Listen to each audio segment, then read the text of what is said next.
Secret friends, unite!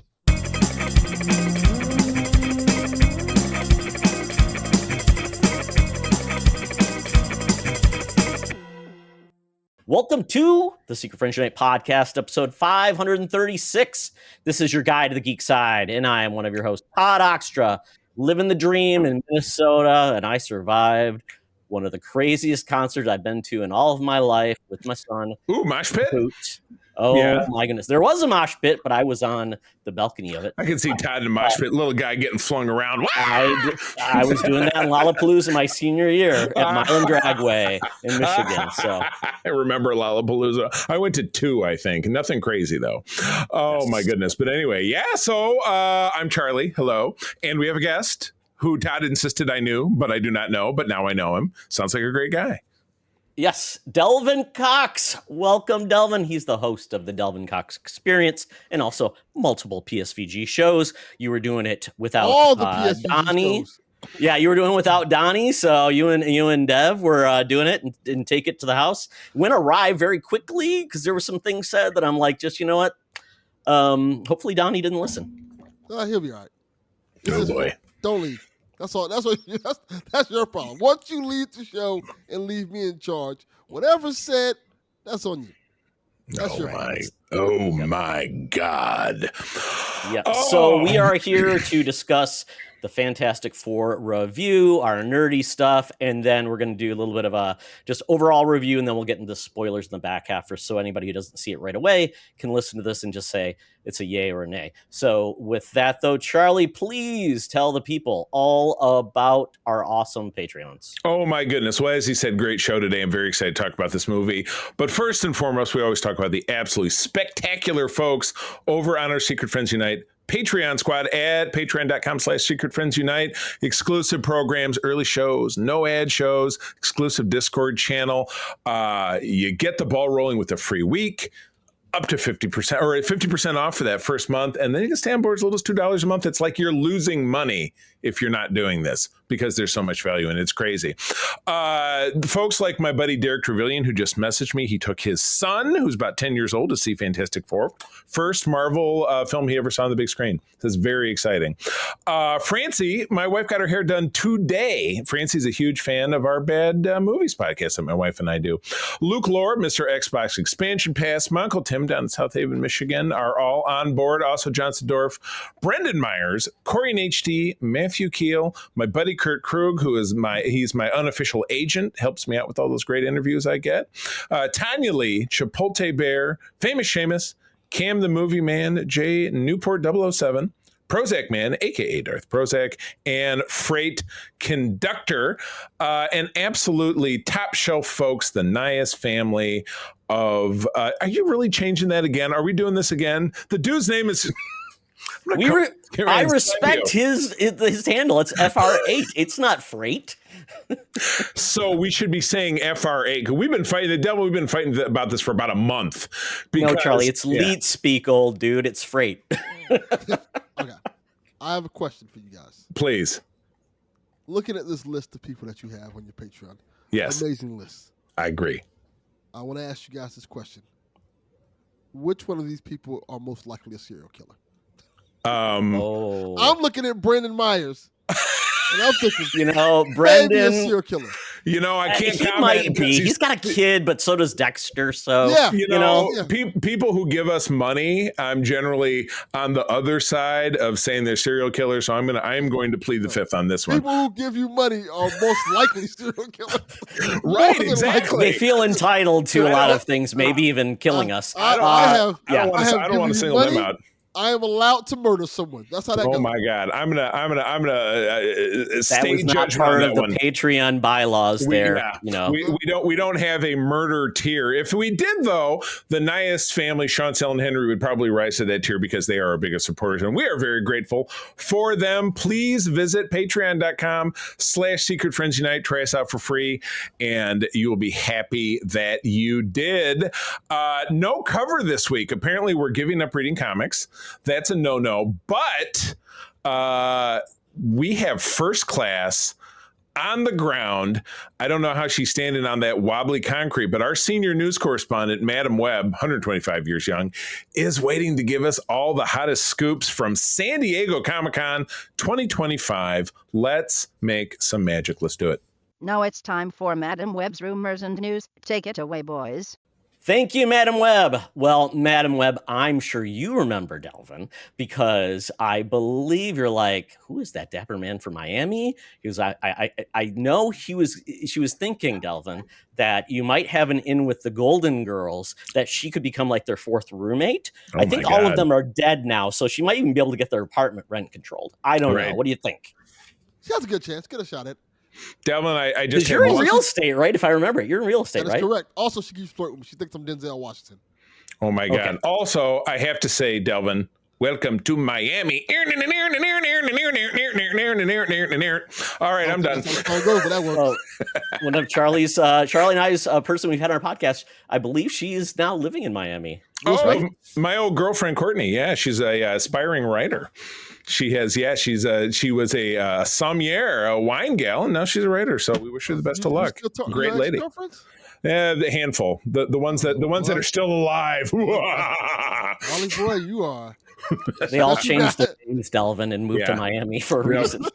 Bad idea to stay on social media if you're trying to hide. But anyway, San Diego Comic-Con wraps up today. We're recording on Sunday.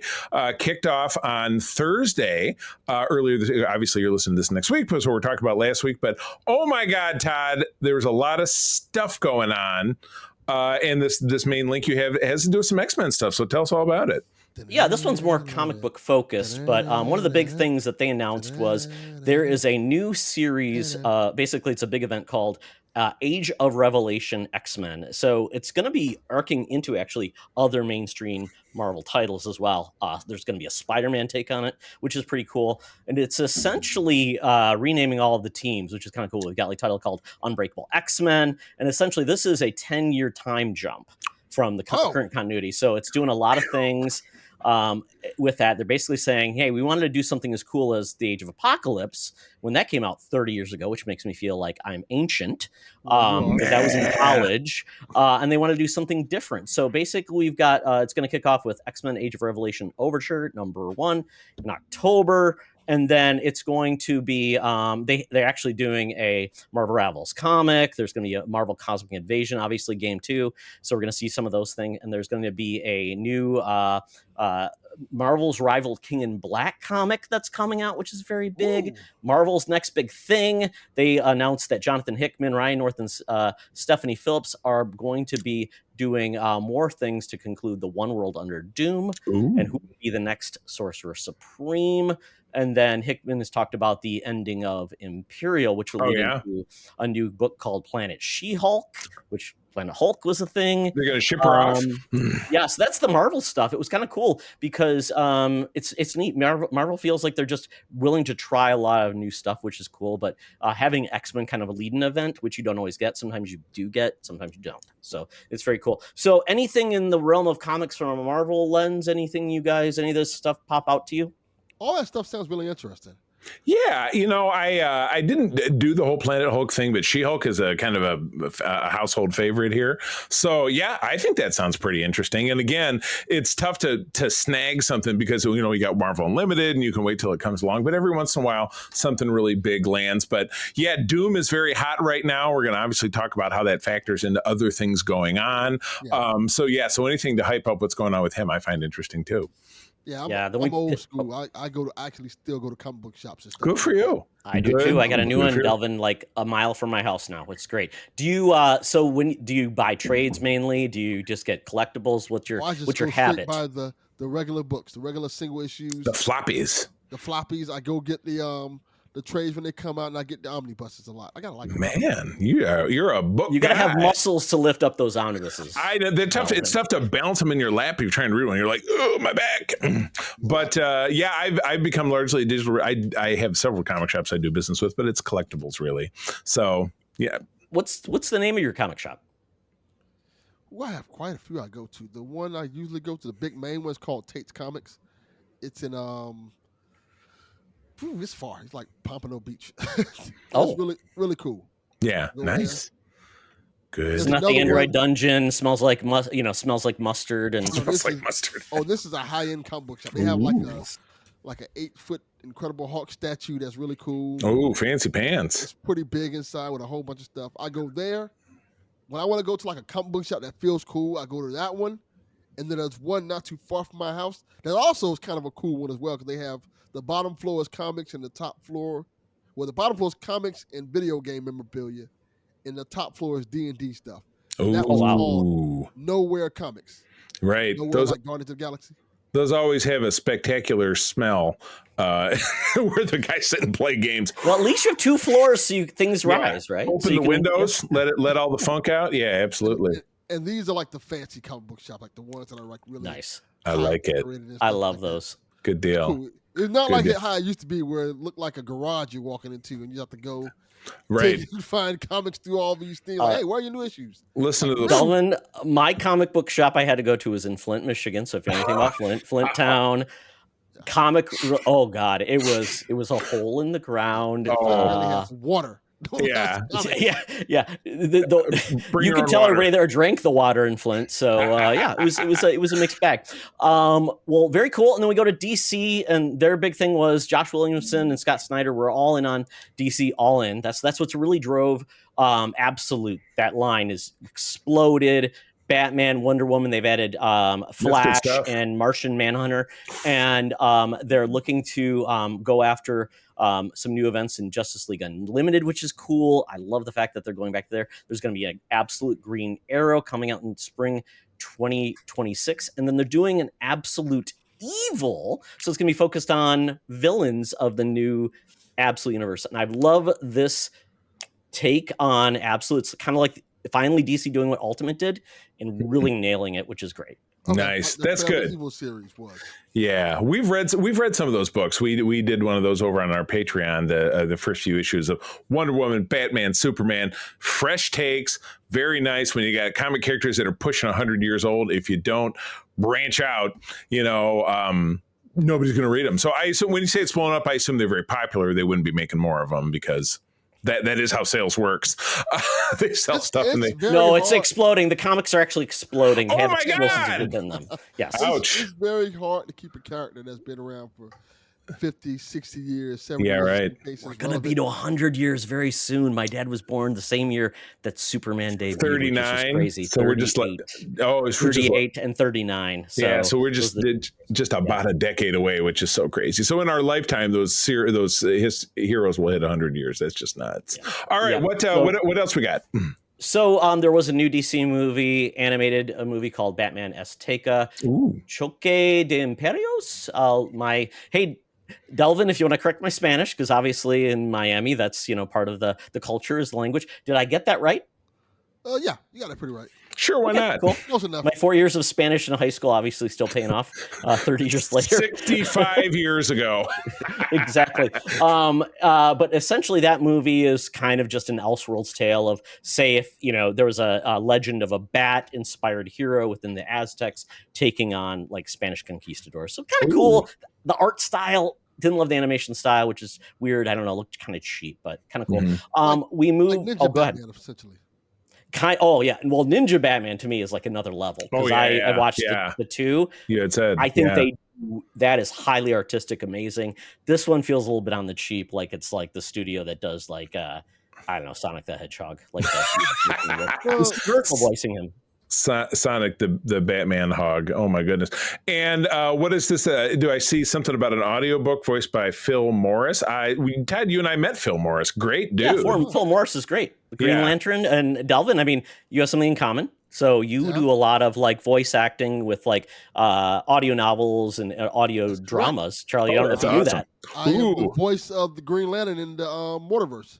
Oh my God, we should talk. My wife has been after me for a long time to look into that kind of thing. So I would love to hear your thoughts. It's great. Off pod. It's great. Well, yes, I guessed that it was great. That's Someone's awesome. like, no, worst experience of my life. I'm never doing. No, he loves it. Stay the hell away. That's You work with talented people. I love that. It's a great thing. I love the audio drama format because it's your imagination, right? Good voice talent. Right. Work with incredible people on a consistent basis to put out stuff that people love. I really love being a part of the Mortalverse. I've been a part of a couple of universes, which surprisingly. Star Wars universe as well, which I've been killed in, which is cool. They always come back. You're a member of the multiverse, which, you know what? Yeah. Everybody loves the multiverse.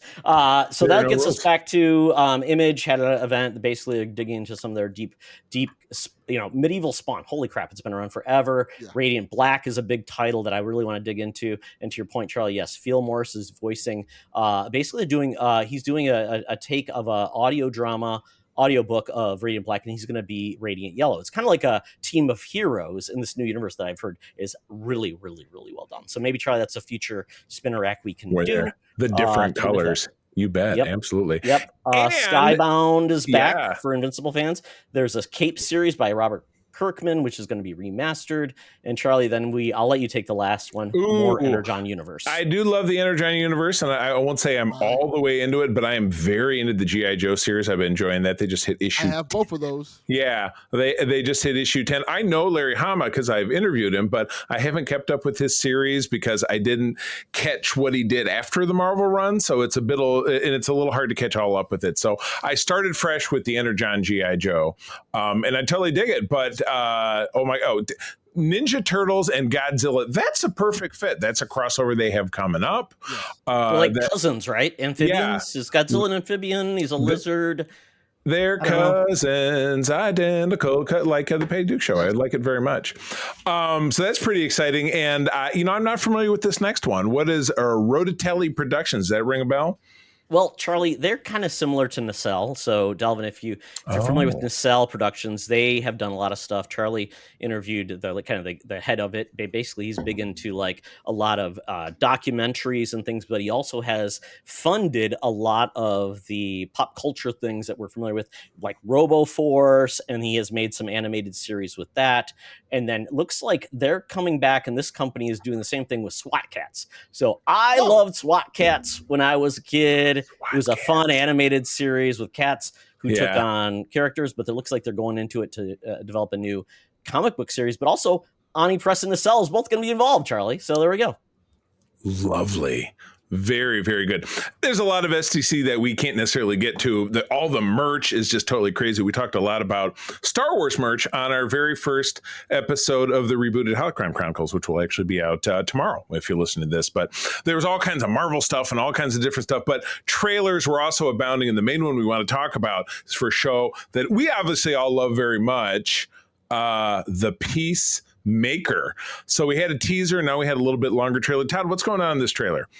So, Delvin, you finished season 1. Charlie, you finished season 1. I finished season 1. I watched season 1 of Peacemaker, I want to say 3 times. We just watched it. We just watched it recently. Yeah, not that long ago. Yep. So one of the big news is we're getting a new theme song for season 2, which is great. Okay. Not the dance. And they actually performed the song at San Diego Comic-Con. James Gunn introduced them, so very cool. I think it's Foxy something or other is the name of the band. So love it. I love Peacemaker season 1 theme song. Oh, everybody does. The dance that everybody can do. Yes.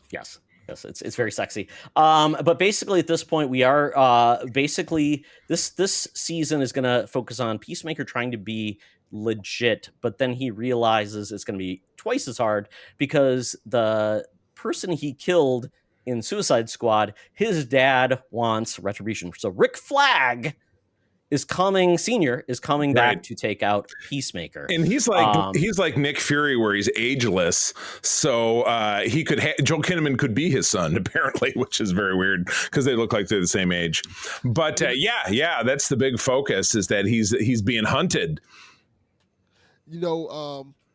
I didn't because have either of you watched Creature Commandos? I'm finished. I am Shame. 3 episodes in, I think. Oh, I love good. It, though. I could catch up with Todd real quick.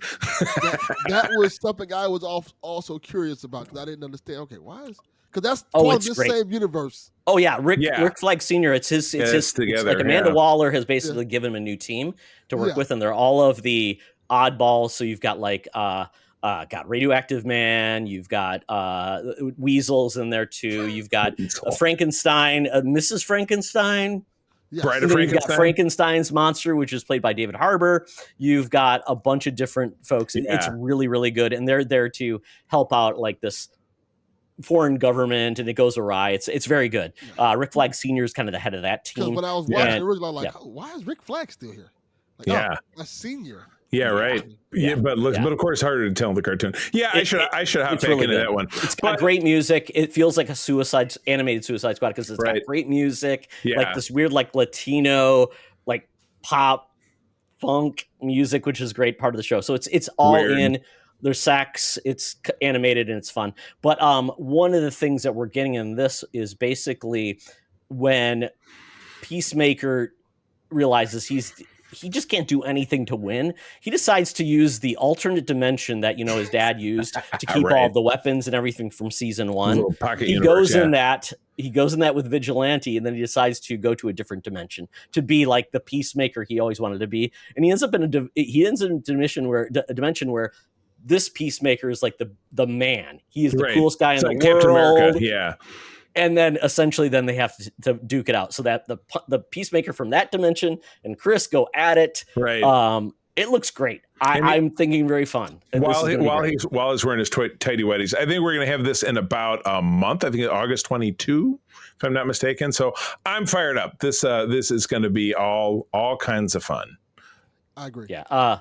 James Gunn does an excellent job with characters that people don't know, or frankly speaking, don't really care about that much. Like, right. Nobody would think that Peacemaker would be a household name. Like that, I remember when people were talking about, hey, why don't John Cena play Captain America? And then, now he's Peacemaker. Like, oh, because you can't see him, he'd be the Invisible Man. Yeah, right. But the one of the surprises in this, Delvin, you love this. Judo Master's back. Hey, fatty. He's eating hot Cheetos. Opens the back of a truck. Yeah. And he never changed the outfit. He's this little tiny Asian guy. He's like, hey, fatty. It's just really cool that James Gunn take these characters that people wouldn't think would be cool. Right. It shows you why this character was really cool. He did it with Superman. Did it with Peacemaker. Did it with Suicide Squad. Did it with the Guardians of the Galaxy. He keeps doing it over and over again. Where he's got the touch. He's got the touch. Characters that when people think were stars, he'd make them stars, and I think that's really cool. Yeah. I love it. I think it's really important to find the heart of these characters because obviously DC has so many goofy characters that just like, is somebody really going to make a character like this? Or Peacemaker still looks pretty goofy considering the way he looks. So they even mock him for like the one girl says, "You look like a clown," and he's like, "I kind of do." Yeah, but I love it. Like Vigilante looks like he's wearing ski gear. I just love the fact that he can find something fun with those characters and make them moon boots. Oh my gosh, yeah, that's crazy. Yeah. So I've had Todd, as you know, I have that from the '80s, the Who's Who in DC Universe, and I send you if I'm looking at them, I send you a page here and there. Some of the DC characters from back in the day are just nuts. But yeah, absolutely good stuff. Looking forward to this. Charlie, there was anything you want to talk about Star Trek? Because there was a Star Trek universe panel. There's a ton. Not super prepared to talk all about that. But we did get a full length trailer for Starfleet Academy, which we're getting next year. We got a teaser for Strange New World season 4, which Todd, this is right up your alley. They're doing a Muppet episode, and so you had a Muppet version of Captain Pike talking, and they were more like Avenue Q Muppets as opposed to like Muppets. They were like a little bit more exaggerated. It's absolutely fantastic, and Strange New Worlds is roaring along, and so we will have more to say about that when Holocron comes out next week. So, when I'm mixing my shows up, when Code 47 comes out next week, we'll have a whole lot to say about it. And Delvin, you're a Trekker? I like both. I like Star Wars and Star Trek. Good man. That's very good. Very, very good indeed. Well, we might be looking to add you to our stable of talent because we have 2 shows and I run them both. So I'd love to talk to you about that. I think I really love what Paramount Plus is doing with the Star Trek shows. A lot. They're doing a fantastic job, Yeah. They're giving us more stories. I even like Picard. I thought Picard was really good. Totally. Ended it with a bang. I loved it. All right, what else we got going on here, Todd? This is your baby.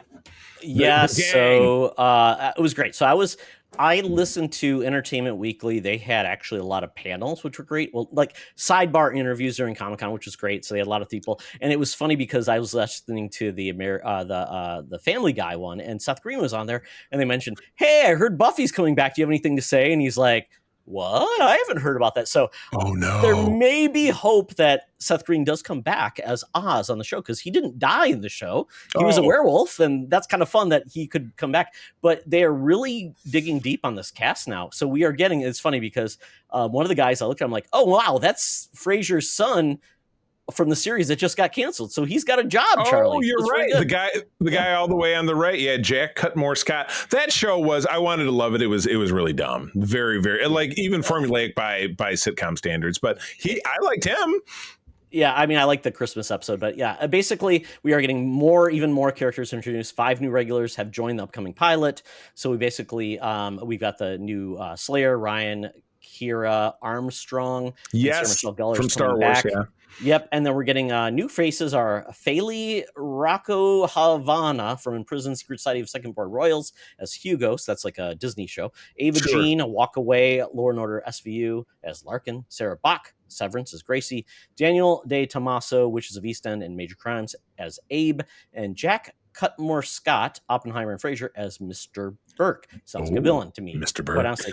But yeah, and then it's like, while Geller returns as Buffy, we're unsure who else will be joining at this point. And then the producers in this are Nora Zuckerman, Nora and Lila Zuckerman. Apparently they're married or siblings. I know. Writing the show running. Don't hurt yourself. And Chloe Zhao is going to be directing and executive producing under her Book of Shadows banner. And then we've got Gail Berman, Fran Kazooie, and even Dolly Parton, because Dolly Parton actually executive produced the movie, and that allowed her to have executive producer credits on the She series. produced the movie back in 1992. That's absolutely, and that was actually a question to Seth. That was a question to Seth Green saying, "Hey, I heard she was a producer. I heard she used to also send gifts. Did you get any?" He goes, "No." There we go. No Dolly gifts out. Nothing from Dollywood. But yeah, this is appreciate when we find out information like that. Like, hey, Dolly Parton produced this, or Lucille Ball helped create Star Trek. Oh God, there would be no Star Trek without Lucille Ball. But we have talked about Buffy a lot over on the Facts Geek Life, which is one of our Patreon segments. Definitely looking to pick that up again and get deeper in the show, because I've certainly not seen the bulk of it, so I'd be interested. So this is going to be on a Hulu original ish, if that's what you can call it, which will then go to Disney Plus. Right. Yeah. Oh, okay. But because of that, you can look forward to probably 10 episodes, which is just that's the way things go these days. But that's fun. Probably it will have a bigger budget than they ever had when they made the series on the WB and CW. That was one thing that was hard to miss in that first season in particular, is just how cheap it looked. But what are they going to do, right? Yep. So Delvin, Buffy was on when I was in college. I made Charlie watch a little bit of it, and he didn't like it, and he didn't care. So he moved on. I watched it in college. Did you watch any Buffy? I watched a little bit of it. I didn't get into it like crazy, but I watched a little bit of it. I watched that. I watched Angel a little bit. There was so much stuff going on around that time. That was, what year that was? Do you remember? Buffy started in 97, 98. Yeah, and Angel ran for 7 years? So that's 02 and 03. Yeah. I want to say that was the era of me watching, because that might have been around the best era of sitcoms. Yeah. Yeah. It is a strong burst. Yeah. The post Seinfeld era trying to, and then The Office and Yeah, and you had Martin, you had everybody loves Martin. Good stuff. Absolutely. My favorite. Jamie Foxx show. It was just the era of black sitcoms that were just coming out every network had one. Oh, yeah. Yeah, right. The CW, UPN, they were actually allowing that people to actually produce shows that people actually wanted to see versus only 4 networks. So you actually got that going out there. Right. I think Girlfriends was another show. Right. And then Delvin, of course, Homeboys from Outer Space was a favorite of everybody's. UPN, part of their inaugural lineup in 95. Absolutely. Which Scotty was on that show, which is just I know. Yeah, Jimmy Doohan. Hey, you know what? Why not do it? All right, Todd, this next one, we know of your fondness for Jamie Lee Curtis because of how you dragged her when we were talking about Halloween. What does she got going on now? No, I love her to pieces. I hate the rest of the stuff in Halloween. No, I love her to pieces. It's the horrible last film where had the one dude filling in as Jason. It just that movie. It was a crazy. I remember you and I talking about what I meant in particular was the fight in the end in the kitchen where you're like, here's a 65-year-old woman throwing around a 300-pound man and stabbing him. I was like, yeah, she's pretty tough though. She's pretty tough. I love that 20. Was it 28, Delvin? That was 2018 was the one that was really good. Yeah, the first one of the trilogy. Yeah, those other two are garbage. That that Michael Myers went from murdering a whole town in the second one. Oh my God! To barely be able to handle one person in the third one. Yeah, one dude. He can't. Yeah, exactly. So yeah, it was the power set. But she is now going to be. Do you remember when I confused Agatha Christie with Murder, She Wrote? And I'm like, yes, I did, Charlie. Yes. Murder, She Wrote? I remember you're like, famous British writer with a fake CBS show with Angela Lansbury. Perfect, Charlie. Would you ever do that? Would you ever do that? Confuse the two? It was the Christie part of it. You know, it was the show that Mad Magazine called Murder, She Hopes. But they're bringing it back with Jamie Lee, which is why we're talking about her. And it confirmed it as a film reboot. So they're going to the silver screen with this, huh? They're leaving TV behind. That's kind of crazy. I appreciate that people keep complaining about things getting rebooted, but they keep rebooting all the things from our childhood. And they just feel like over again. They just feel like we're going to love them. I mean, that show, oh my God, that show was on from the original program from 1984 to 1996. That's a longer run than Angela Lansbury was already 102 when that show debuted. Absolutely, she was. All the shows from my childhood back again, so it could be all the shows of my kids' childhood. Well, Knight Rider. Well, you know what kicked this off is the Matlock show with Kathy Bates, right? Yeah, so that came back and has been huge. And I love this picture because it's a picture of her, and to her left are like 1,000 knives in a circle. I mean, I already want to know what's going on. Is she in some? Well, that's Knives Out, Charlie. That was from Knives Out. Oh, I thought it was a picture from the show. Yeah, so you're right. The knives are out, and the picture of the chest next to it with the skull. And yeah, so I'm into this. So this is gonna be. It seems weird as a movie though, but is this gonna? Are they gonna like work this into Knives Out? Is this gonna be the next Knives Out movie? I don't know. Well. The script is written by Lauren Shucker Blum and Rebecca Angelo, with producers Lord Miller and Amy. This is going to be a Sony Amy Pascal joint. from Sony. Oh, okay. Wow. Well, Lord and Miller, if they're producing this, so this could be a lot of fun. This could be like a parody type of like Barbie-esque, maybe Lego movie type of like nostalgia plus like. Anybody wonder why the old lady everywhere she goes, people die? Yeah. Murder, She Hopes. I told you that's how they're going to adapt it. Yeah. They're going to put all the old ladies from the different multiverses. Right.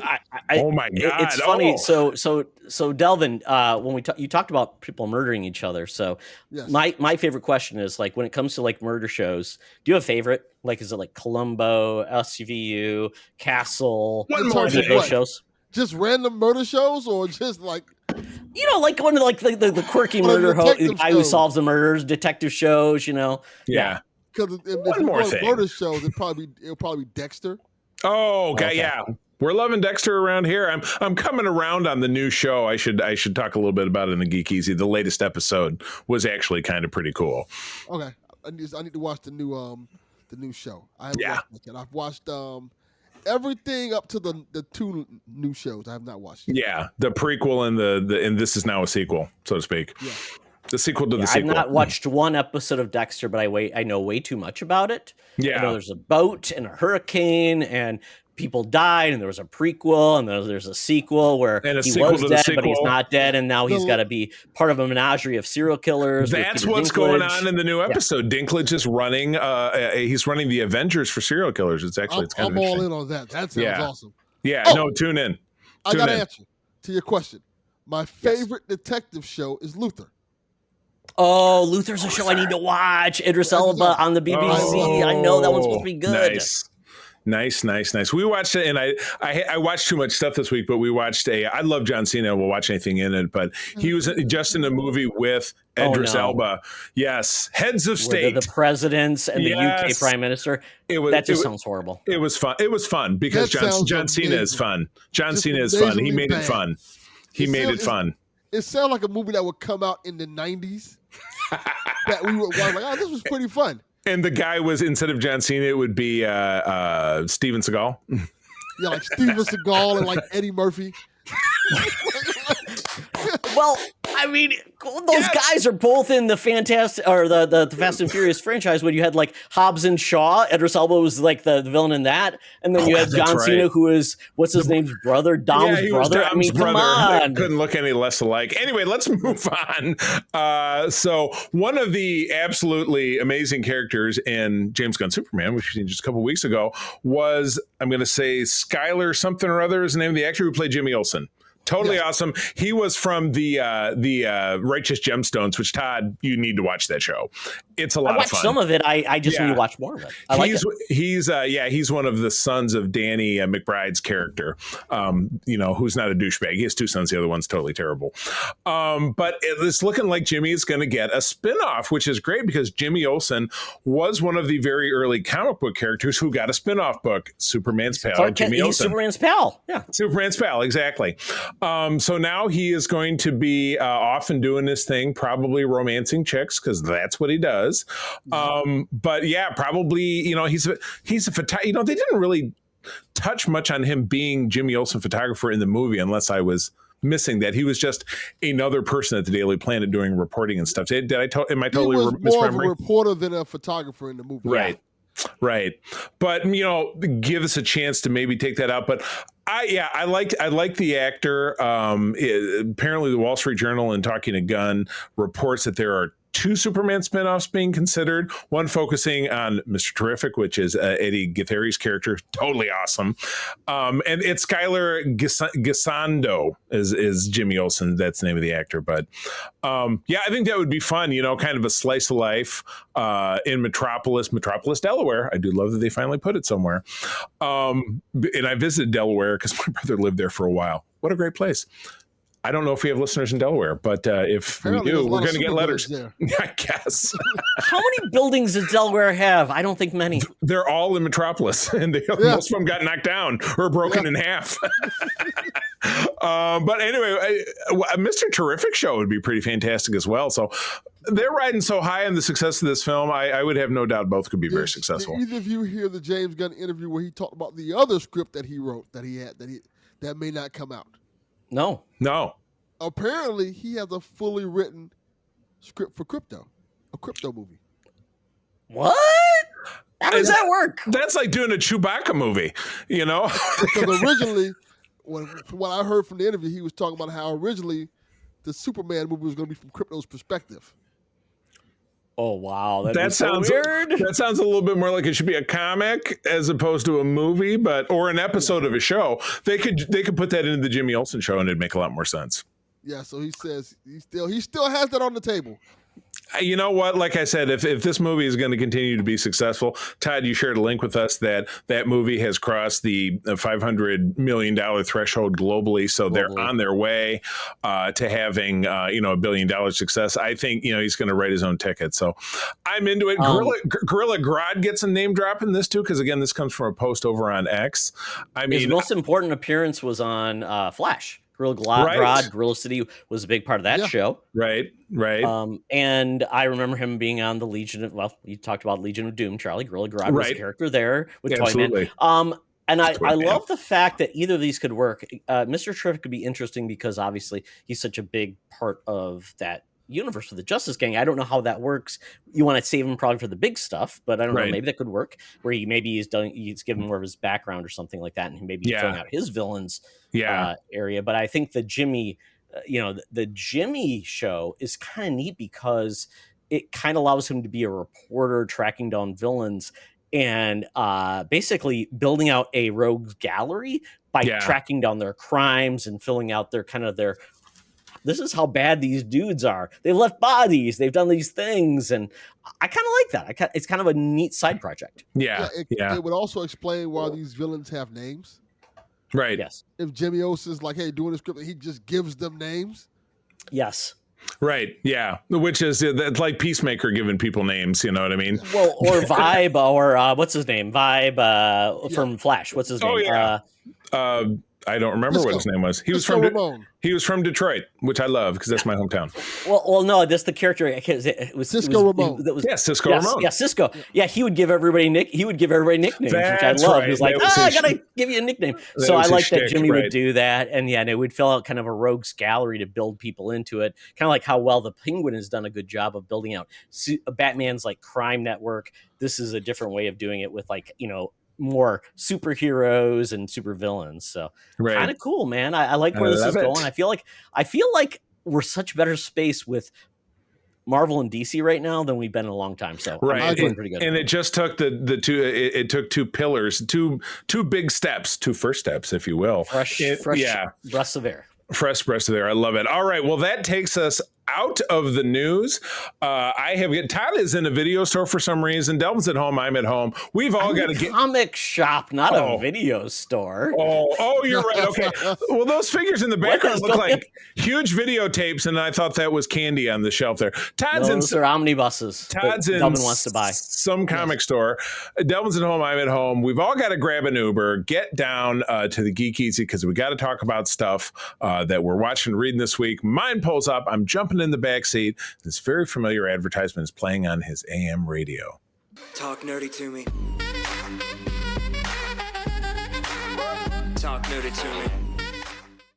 We're sitting in the Geek Easy. Cover band's playing, drinks are poured, and I'm sitting in a comic book shop. Sorry, Charlie, not a video store. So you're not here with us? You're on a little screen, and Delvin and I are sitting here drinking? Well, it's an open bar at the comic book shop. But joined by Delvin. So anything you're excited about, what you've been watching or reading? I know because you do a lot of video game stuff, but anything like that's keeping you, on the page or on the screen? I'm reading Robert Kirkman's Void Rivals right now. Ooh, good show. A lot, Did you know about that being like the intro to the Energon universe when you picked it up? Yes, because I found out because the issue I started with, because my favorite Autobot is I have two favorite Autobots, Optimus Prime, of course. Yep. And Rodimus Prime, aka Hot Rod. So I saw the cover that had Hot Rod on the cover, like, oh, is this a new Transformers comic? And they're bringing back Hot Rod? I'm like, oh, what? No, okay. I was like, oh, I need to start reading these then. And I got into it, and the series is fantastic. I'm really happy what they're doing with the Transformers, bringing in this universe and the Energon universe. Super cool, to say the least. I love it. Yeah, I know I read the first issue myself, but I've not circled back, and they haven't necessarily in the G.I. Joe title. Because they did G.I. Joe, they started it with 4 different miniseries, and then it became a monthly series, and they gave you little peeks at the Transformer here and a Transformer there. One was enslaved, and another one was we find out that Starscream is the one who killed a comrade of Duke's, and Duke is on a rampage to destroy Starscream. So that part of it's all coming together, but I am curious how the whole Void Rivals thing is going to factor in. I'm kind of curious how that's going to shake out. Well, that's the space part, right, Charlie? That's the where you've got two alien species who are kind of fighting each other, not getting along, and they end up like 2 members of that race end up on a planet, and then all of a sudden they run into Jetfire. That was like the big thing. Gotcha. Like, it's Jetfire, and he flies away. Hey, I'm here. I'm here. Woohoo! Cool. Good deal. I have a movie I watched that was really interesting. Oh, please. Ooh. And this is one of those kind of movies that you just find like, this is an interesting concept. It's a low-budget movie. It's called The Death of Snow White. The Death of Snow White. Where'd you watch that at? I watched it on you have to buy it. I watched it on the VOD. Voodoo, or I think it's called. Cool. It's called, what is it called now? Fandango at home. Yep. Yes. And it is essentially a horror version retelling the story of Snow White. Oh my! It's bloody. It's an independent movie. Yeah. It's bloody. It's violent, and I kind of really, for what it's worth, I kind of dug what they did with Snow White. Wow. They kind of made everything a lot more sinister and they made sense of things that it felt more close to Grimm's fairy tales than the Okay, so a little bit more grim and gritty and a lot not more fairy grim and tale gritty. Disney. So Like, that like along the lines of like these other remakes you're seeing, like Screamboat Willie and Bambi and the Popeye one that's coming out. Those look wild. Or the the Winnie the Pooh one. They've got 2 of them now, or the second one's coming out. Yeah. It's along those lines. Not made by the same people, of course, but it feels like the people who made this wanted to tell the story and wanted to have fun with it, and they put a lot of heart into it. And I think that's what I really appreciate about it, because the story is well told. I think, it's under budget, of course, because, it's a lower budget movie, but the story is well told. The concept of it is really, really good, honestly. The whole concept of, hey, Snow White is this child who, people who know the story of Snow White, she's essentially, she's the quote unquote queen of this town and stuff like that, who has the evil stepmother who wants to get rid of her, and they tell the story why she wants to get rid of her, and the whole idea of it is everything that's around it has a horror feel to it, and they make things feel real, and like it's gets really tense. Like people die, they get murdered. Wow. Dang. The queen is an evil witch who's basically trying to trying to capture Snow White's heart, literally. Like to get youth or something or weird or the juice. And the whole thing is, you see how the evil queen is, because the whole thing is about her trying to be the fairest of them all, and so she's kidnapping younger women and taking body parts to keep her youth. Damn. Nice. So I got 2 questions about this movie. Okay. Any CGI dwarfs? Because that was obviously they have go well for the Disney one. They have actual dwarfs. Oh, really? And they're awesome. Are we calling them dwarves these days? Little people, I think is that's what they refer to them in the movie, Charlie. Do they really? I don't know what in real life. Yes. Oh, okay. They're not politically correct in the Grimm's fairy tales, unfortunately. No, I just didn't know if they flipped the script in the Disney one. In this movie, are taken very seriously. They are badass. Wow. They protect Snow White. They're like the defenders of the old king, and they were the protectors of the old king, and they work for the old king, so they are loyal to him. And when they these are like more like Tolkien dwarfs, like they actually can be badass. Pretty much so, yeah. Like hobbits. Like hobbits. A little no, hobbits are not badass, Charlie. Sorry. No, these guys they eat a lot and got big feet. Yeah, the dwarves though kick ass, cutting people in half, lift things that are heavy and break skulls. So other question, Delvin, any sexy time in this? Because sometimes they get these things go a little bit wrong. A lot of sexy time in it. Not in terms of sexual scenes and stuff like that. But the Queen's mirror is just like these they're basically like succubus who are talking to the queen through the mirror. They're nude and they're saying you're not the fairest because of this. They're not they have their lady parts covered up, and they're telling you they like demons, and they're cursed. They're accosting the queen and why she's still not the fairest, and why Snow White is the fairest and stuff like that. Oh my! And it's done very well. Goodness. Okay. Gosh, wow. I appreciate that. Yeah, I mean it's interesting because we're in a weird space, because the old days VOD was just like, hey, Blockbuster, my big movie's out, so I'm going to check out this movie I never heard before. Yeah, now VOD is harder because you got to be good to be found, because there's so much out there. How did you find this film? Yeah, that's my next how question. Did you find this one? Right. I was literally on Vudu looking at movies, and it appeared. And the name caught my eye. The Death of Snow White. Oh, that's an interesting name. It has a pretty cool cover to it. Okay. And then I, of course, Wikipedia'd it. And the Wikipedia, I read the synopsis this sounds badass. The synopsis on the Wikipedia was incorrect, but it was close enough. Yeah. It was close enough. It's just written by some guy, so it could stand to be incorrect. The synopsis, Snow White, no cocaine. There was no, a little bit of sniff. I think the thing that kind of dropped me in was in the Wikipedia synopsis, they were describing the final battle as the queen having this ultimate power and just murdering a whole bunch of the dwarves brutally, Lord. like Mortal Kombat style. And then they finally, the dwarves and Snow White finally ends up getting the best of her. Oh my goodness. There's a scene We're gonna like that, but it's nowhere on that scale. Okay. Well, we're gonna put a trailer. I'm gonna find a link to this trailer so people can buy, rent, and return Fast name. to see if it's worth Yeah, right. it. So Yeah, it's a fun movie. it's got I the wouldn't Delvin call it Cox good. seal of It's approval, fun. folks. You've heard it here. I enjoy Fascinating. watching this fun. Fast name. All right, Todd, what's your big topic? What's your mystery topic? Tell us. So I don't know if I've really hit on this much, but I'm obviously got a comic book project going on.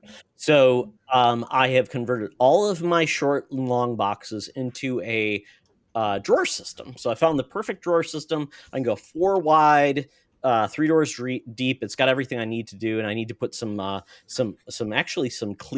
bookends to push them in, so they're kind of like not leaning. Because as you know, with comic books, they start bending. They did, I seen them, but even just people will take like those priority mailboxes, like as a stopgap, like the rectangular ones. Yeah. But yeah, it's not No, long-term I'm solution. just gonna get those. I found I can get like 24 of them from Amazon for like $25. So There you basically it'll just push the book, so it'll be upright. So I'm gonna Right. do that. It's really cool. And then they found somebody that actually does magnets, because it's obviously metal I've container, seen those will at shows. do as like a full comic book cover, and you just cut it out a little bit. So Oh, it okay. looks really cool. So it's in a closet as it is, but it's really worked out for, at least from a storage perspective. Yeah. Now, the issue I've got is this is coming from a lens of I've got some unique sized collectibles that I have rediscovered that were in my collection. So one of them is the series that Frank Miller did called Big Guy and the Boy Robot. But it's like this, like it's bigger than a magazine. So I'm like, Okay. it's beautiful. And I'm like, I don't know how to store it because it's not like fitting any Not on a comic bookshelf book. or whatever. Yeah. Yes. And then the other one I've got is the other history of the DC universe, which I love to pieces. Oh, that's It's about new. That's new, right? the characters of color of the DC universe, Black Lightning, Katana, and things like that. It's a great prestige format. John Ridley wrote it. I'm like, how am I going to store it? So that's one of my missions. And the other thing is I had a friend for my birthday that bought me this, Charlie, one of these Marvel. Oh, I do. I seen one of those on the shelf at one of my local shops. I didn't pick it up, but I have several issues. Marvel had an ongoing series that I think ran for several years, and I've got a few because I collect out of print stuff. Delvin, that's what I collect. I have probably 7 short boxes in my closet. I just collect out of print stuff. Okay. So if I know I can't find it on Marvel Unlimited or if I can't find it on Comixology, if I find a copy, I'll buy it. And even like series where like Web of Spider-Man, which is Spider-Man title from the 80s, I know about half of it is on Marvel Unlimited. The other half is not. So anytime I see an issue in a shop, I buy it. So I have it on file. Should I ever be reading along and I'm like, I got to grab a floppy of it. That's my strategy. Yeah. So I'm looking for a better way to store these things because they don't fit very well anywhere in boxes. It's an odd shape, so I'm looking for something to store those. We need long boxes made just for those type of books. Yeah, I know it's very weird because it's like these are like some very weird collectibles. DC's does a lot of them. Marvel did a lot of them from that. It was like I think back in the day. Superior collection. I have some Spider-Man ones. They're just different, and it's just hard to keep them in good shape. But the other thing I would recommend is a lot of people sometimes wonder, and Delvin, I don't know if you have a system, but I have an app called CLZ, which I've used for years. It's a great way to catalog your comics digitally by just scanning barcodes and covers. And then it becomes a digital version of a comic book collection where you can add in like what you've got, what you're looking for. It has the cover and different variants of the cover. Because sometimes, as you know, comic books had a barcode or had a cover because it's newsstand or it's the direct market. So for me, it's a great way to stay afloat of what I've got, what I'm looking for, and also catalogs trade paperbacks. So if you're looking like, do I have all the issues? It incorporates trade paperbacks as well, which is awesome. So I love this app, and it allows you to export it in different ways. So rather than a Google Doc, which is okay, but you don't get the covers, you don't get those things, and it's very cheap. It's like $20 for a year. So it's very easy to do, to format and export and import. So for me, it's well worth the price because it just gives me so much more than just a Google Doc. It does the work for you. You can incorporate pricing, cost, if it's a signed edition, it does all that stuff automatically, and I think it's great. So if you're looking for something, automatically, it's great. And it's like there used to be like a separate app, or you could get a barcode scanner, but your phone works as a barcode scanner now, so it's great. So unless I wouldn't really mess with that, because I find myself in a lot of shops where there's no Wi-Fi, so I couldn't look at it anyway. So I do have that way. Wi-Fi is not as important as your 5G. So you have a cell phone signal, and it works. Nope. Not, but even with, you're not telling me something that I'm telling you is the case. There's a shop that I go to that it's a lead box, and if I want to look at my list, I better bring a printout list. So, but you can also make it a hardcore thing. Yeah. Actually, you can export it to a doc you look on your phone too. Hover, all those things. So for me, a Google Doc is lacking in so many ways. It just doesn't remind you of the cover, the art, who does it. It gives you everything. Who did the art, when it was produced, the issues, and all those things. It's a step above, and it's $20 a year. It's far better than Google Doc. You know what my system is? I look at my books. Yeah, I think I got that book. I just go look at my books. Like, it's all in your head. Well, when you've got over 3,000 books, then it's like, or if you're looking for what it is, it's a great way to also understand like who did it and the values and like, hey, and the cool play, it also does values. Like, should I pay $3 for it or $4? So it's a great idea too. So like I said, Charlie, the rare occasion you don't have Wi-Fi, which I assume is very rare these days for your one local comic book in Grand Rapids, but it probably works at Wizard World when you go. You would think not in a tin box. Doesn't work at Wizard World. $20 a year, which is essentially less than one Marvel figure you got. That sounds like $20 wasted. But anyway, let's move along. Real quick, I was telling Todd when I was watching this, I made the mistake of tuning into it later to the 2000s version of the Fantastic Four cartoon, which I turned off immediately, and I jumped backwards to the 1994 one. Of course, these are on Disney Plus, and it's real bad. I think some of the other cartoons were worse, but in the first, I probably watched 5 or 6 of them.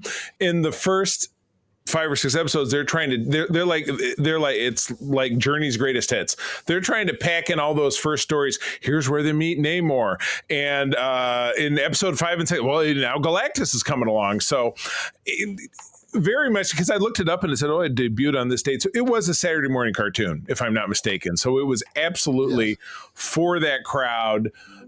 Animation was lousy. I didn't really care for Fox Kids show. Fox Kids show, and it was I think it was UPN actually, not even Fox Kids. Oh boy, Silver Surfer was Fox Kids, X-Men, and Spider-Man, and then it was Incredible Hulk, Fantastic Four, and Iron Man were all on UPN because nobody cared about those characters. So there you go. Yeah, exactly. Yeah, it was whatever. An awesome mullet and a bad mustache. It was great. Oh my God. Who had that? Who had it? Silver Surfer cartoon. Tony Stark. I thought you said the Silver Surfer had an awesome mullet. No, the Silver Surfer was great. It was on Fox Kids, so you actually had the people that were doing Spider-Man and that. But the other stuff. I will say that I watched the Silver Surfer one recently. That show is not for kids. Oh, really? Yeah. Not because it's bad. It's because it's it's really like deep. Like it's thought provoking every episode. Like he's it's like deep Marvel mythology. It's too much. Like every episode he gives like this long monologue of what's going on with the world and universe. Like he's like 10-year-old know what the hell he's talking about. It's like it sounds like Captain Planet. That's crazy. It's weird. I'm like, Nordrad's a deep dude. Yeah, and that's where I think, because I was watching one of these deep dive videos after the movie came out, that's where we get to see Shia LaBeouf, who is our Silver Surfer in the movie that we're going to be talking about, also was introduced to the public anyway. Within that series talk about. So anyway, that's a skip for me. Didn't really enjoy it. And I'm of two minds about this next thing. So we've known for a long time that there was going to be a direct to Netflix Happy Gilmore sequel. Netflix owns the soul of Adam Sandler. Apparently they purchased him at some point for a pack of cigarettes or something. He owns them. He owns Netflix. Oh, I suppose. Okay. There's some kind of ownership going on. So this movie was, Todd, I know how you remember how I saw that movie a couple years ago, Don't Worry, Darling. And you said, isn't that basically gaslighting the movie? This was gratuitous cameo the movie. Anyone that you've ever seen in an entertainment production was in this movie for 5 seconds or less. Every SNL cast member, past and present, they found a way to stick Rob Schneider in this thing. Charlie, have you not seen an Adam Sandler production? No, That's all he does. I He just do with all not. Rob his Schneider, it's Chris Rock, it's all those guys. Yeah, they were Says, all welcome back. They were Adam all Sandler's there. The reason why Rob Schneider still has jobs. Why he's alive, I'm Exactly. sure. He's probably kept him out of He a should be, firing like, squad. Homeless. He might be homeless. Picking up cans on the side of Biscayne But Boulevard. this movie took every thread, every plot point, every write-off character from the first film, and everybody got their moment in the sun. It was too long. It was over 2 hours, which I think is completely absurd. And they took you on a very Ron Burgundy kind of journey. He's up, he's down, he's up again, he's down again. But he's still happy and he's still an idiot. And that much you can appreciate. It would be like if they made, Billy Madison too, which was kind of the same movie in a lot of ways. Yeah. Is it really? Are you serious? I assume. I'm quite sure it is. Famous AEW wrestler MJF is in this movie. Famous wrestler. MJF. Charlie knows nothing about wrestling, so No. Delvin, you might as well be saying like he Abe played- Lincoln is in this film. He Abe plays Lincoln Adam was in this movie? Sandler's son. Okay. He had 5 sons. One of them was Carl from Shameless. That was someone I Big, recognized. buff guy who looks like Yep. a wrestler. Yes. Okay. Gotcha. Dark hair. Hair, probably. Yeah. All right. Fine. There we go. And he cast all of his children. So his daughter was his daughter, and this other girl was his older daughter, whatever it is. So I would say, to answer our friend John's question, hey, is Julie Bowen in it? I'm like, spoiler, she dies right away. That's what drives the film. He kills her I'm with a golf surprised she ball. was in it, and then she's like, "Yes, you're dead." Good job. Yeah. You're old.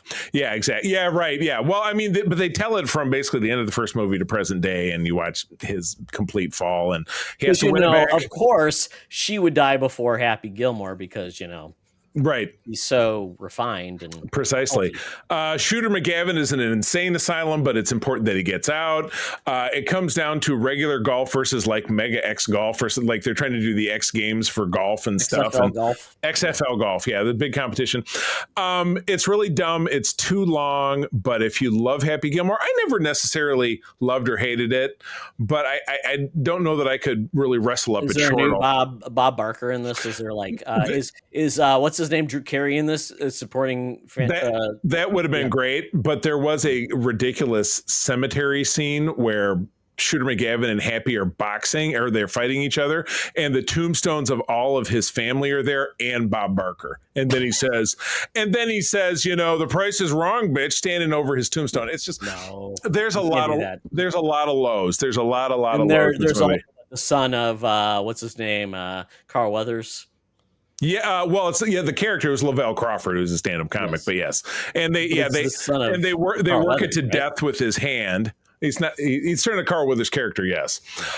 So if you love Happy Gilmore, see it. You'll probably enjoy it. It might have been more entertaining if it was not 2 hours and 12 minutes. Seriously. Or you're on the marijuana, or you're highly drunk. The marijuana. I was neither the time I was watching it. I know Delvin's looking at this and saying, I highly enjoyed this. It's a classic 10 out of 10. It should be in the Criterion Collection. It was up there with Citizen Kane. It was incredible. And then finally, I learned about this title. Delvin had something to say, Charlie. Oh, Delvin, you didn't give me any breath of air I have there. a hot take. A lot of those 90s comedy movies do not hold up well. Oh, no. That's a very really hot take. bad. It's sizzling. I can feel it burning through the computer.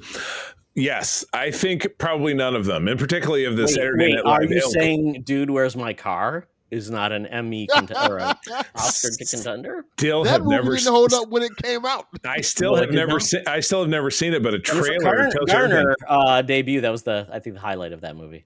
That was her first movie. It was. Wow. That look, I'm learning all kinds of things. I think someone gave me free tickets to see that movie, if I'm correct. Oh my God! Yes, there's never. Todd, you had a free ticket opportunity this week. Well, I could have talked about that movie, but I made the wide decision not to see Pete Davidson's newest horror film called The Home that I got free tickets from Fandango because apparently it's so bad. It's got like 20% that I could have seen, but I'm like, you know what? It's not even worth my time. So I said, no, don't see that. You'd be better just going there and buying popcorn and coming home. I should talk about the free movie I got to see. Oh, what was that? Jurassic Park Rebirth. Oh, What? That's like a real movie, though. yeah, It's a real piece of shit. that's a top 5 movie right now, and you're absolutely Dino right. Dung? Dino Dung? Is that what we call it? Yes, I did not like it. Yeah, I didn't care for it either. All right, let me wrap this up. A couple of weeks ago, I was talking with Heather Antos, who is at IDW, which currently has the Star Trek license. She did mention of several projects coming out. There was one called Red Shirts, and it's the setting of its Star Trek, the original series, and it is a top secret mission of all these security people that have to go on basically a suicide mission it's like the Lego movie. They got to put a thing on the other thing and stop the bad guys from doing this thing and that thing. And it was a lot of fun. It was serious, but it was obviously the through line punchline. It wasn't like Lower Deck, so it wasn't like they were going for all the extreme laughs. It was pretty serious, and it's setting up. I'm feeling like this is a mini series, but they're setting up an arc where they're going to be taking on one of the big bad races of Star Trek. But I like it. All new characters set on a different ship, so we didn't be like, and here's Spock coming in, which is great. We all suffer from kind of prequelitis where, we got to find a way to make it familiar. So that's what I was griping about with Strange New Worlds, that they're like, and here's this other, like the Gorn in Strange New Worlds. So they're the thing, but we also made them totally different. So all new characters, but they looked like TOS, not like Strange New Worlds, which was kind of cool because that aesthetic's kind of fallen by the wayside these days. And I dug it. And that's available in your local comic shop or, digitally as well. So I'd recommend it. I think it was fun if you're a Trekker. So Delvin, you're a Trek guy. Have you ever done Trek comics at all? Ooh, a long time ago when I was a kid. Yeah. When I used to read those things when they looked like the characters from the TV show. Right. Yeah. The DC Trek line, the second volume of it was one of my absolute favorites. It was the only DC comic I read back in the 90s. So I absolutely loved that series. But yeah, it's cool. IDW's had the license of Star Trek for about 25 years, and they've done a lot of great stuff. So I've been impressed. All right. Well, that takes us out of the Geek Easy. The time is here to get out the Air Qantas app. Got to get us down to the land down under. Hologram Tina and the mutants are waiting for us. We're going to take our first steps onto this airplane to the Thunderdome to talk about the Fantastic. Let's do it. Welcome to another edition of Thunderdome! Thank you, Tina. The mutants have been gathered for a topic or a game to be entertained. And this week, we are giving our review of Fantastic Four First Step. So just a little bit of ground rules. We'll be doing our spoiler-free review. So basically give us our impressions and our overall review of the movie. And then after that point, you're free to go. And if you have watched the movie and want spoilers, we'll be doing that. I appreciate that. Todd almost said we will be giving spoilers first. Yes. Well, you could. If you really want to be that guy. Listen to it in reverse. We used to do that. We used to call it a spoiler cast and just go nuts. But then, you don't want somebody to bitch and be like, but I didn't see the movie yet. Well, then why are you listening to a show about the movie? Some people may be on the fence. They want to hear it. It's worth their money. That's fair. Next week that way. So, but I think at this point, it's because Fantastic Four, and I think we'll get into this really quickly. So, Fantastic Four First Steps, really quickly. This movie, forced to balance their roles as heroes with the strength of their family bond, the Fantastic Four must defend Earth from the ravenous space god called Galactus and his enigmatic Harold Silver Surfer. Directed by Matt Shankman. Writers Josh Freeman, Eric Pearson, and Jeff Kaplan. Running time of 1 hour and 55 minutes with a budget of $200 million. That seems like a fair amount of time to do a movie and a fair amount of money to spend, to be honest with you. Because it's not 3 hours and $500 million and it makes 12, wasn't that the Marvels? Exactly. We'll see how this goes. And then our cast is Pedro Pascal playing Reed Richards, Vanessa Kirby playing Sue Storm, Eben Moss Backrack, which is just a crazy name, Ben Grimm. From Boston. As you know, Eben Moss, he is the cousin from the Bear. Joseph Quinn, you remember him from Stranger Things. He was great in that, playing Johnny Storm. Ralph Ineson, he was from Game of Thrones. He was also Sid in Final Fantasy 16, playing Galactus. Julia Garner playing Ruth. Shalal, which is the Silver Surfer. Yeah. And Tasha Leone playing a character I'm not sure of, Rachel Rosman, which at first it was going to be like the blind girl that the puppet master was. And I can inform on that when we get a little further down the road. I got educated on the character. Yep. So, and then I don't want to give any other spoilers away because I think there's other characters in here that I think would be spoilerific. So we'll get in there. But I do think it's funny. Matthew Wood playing Herbie. Yeah. And Herbie had no lines of dialogue, so he's just doing like the beep and the boop and the block. Well, that's like who's the other guy? D. Bradley Baker, who was all the clones in the Star Wars, but he was also Murph on Star Trek Prodigy, which is and he just went but he was the dude that did the voice. Vin Diesel. Vin Diesel, being I Am Groot. Well, those are actually Vin words Diesel at was least. not in this though, so sorry about that. If you're Could have looking been for Vin Diesel, I will say there's a fun casting moment here. Let's call it Alex Hyde White as ABC newscaster William blah blah blah. But he was the original Reed Richards in the Roger Corman Fantastic Four. And Todd, I'm sure, and the people that surround him are the rest of the team. Jay Underwood, who I've met because he was in a Star Trek episode. So he appeared at Star Trek Las Vegas one year with Johnny Storm. Michael Bailey Smith was Ben Grimm in that film, who plays a power plant worker, and Rebecca Stab was a news reporter. She was Sue Storm. Yeah. So they're very fun. Yeah. So really quickly with that, Delvin, have you seen the Roger Corman Fantastic Four? From 94? Yeah. I saw it a long time ago. Yeah. I remember that movie because it was like stuff of lore. Like you would go to like comic conventions.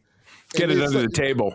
You go to that one table that has all the DVDs. The one guy with the discs that's still at C2E2 in Chicago. Oh, yeah. We got that Fantastic Four movie that didn't come out. You want to watch it? Yeah, I do want to watch that. I saw it in Korea. I think I ended up getting a bootleg mailed to me when I was in Korea. And I watched it there. You turned around and either sent that to me or made me a copy because there's one floating around here somewhere. It's like the Justice League Unlimited pilot that was horrible. There's so many of these things that are great.